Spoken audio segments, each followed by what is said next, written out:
আসসালামু আলাইকুম রহমাতুল্লাহি বারাকাতু। আমার প্রিয় দিনী বোনেরা, কেমন আছেন আপনারা? আশা করি সবাই মহান আল্লাহর অশেষ রহমতে খুব ভালো আছেন।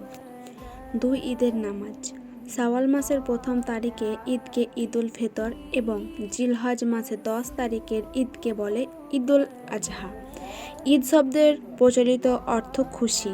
ইসলাম ধর্মে দুটি ঈদ নির্ধারিত। উভয় ঈদে মুসলমানদের একত্রিত হয়ে আল্লাহর প্রতি শুকর স্বরূপ 2 রাকাত করে নামাজ পড়া ওয়াজিব। ঈদ এবং জুম্মার নামাজের শর্ত একই। অবশ্য জুম্মার নামাজে খুতবা পাঠ করা ওয়াজিব, কিন্তু ঈদের নামাজে খুতবা পাঠ করা সুন্নত। তবে খুতবা শ্রবণ করা উভয় নামাজের ক্ষেত্রেই ওয়াজিব। খুতবা পাঠকালে কথাবার্তা, হাঁটাচলা বা অন্য কোনো কাজ করা মুক্তাদির জন্য অবৈধ। জিলহজ মাসের 10 তারিখে সূর্যোদয়ের পর থেকে জাওয়াল পর্যন্ত ইমামের পেছনে যে 2 রাকাত ওয়াজিব নামাজ পড়া হয় তাকে ঈদুল আজহার নামাজ বলে। 2 ঈদের নামাজ বিনা আজান ও ইকামতে পড়তে হয়।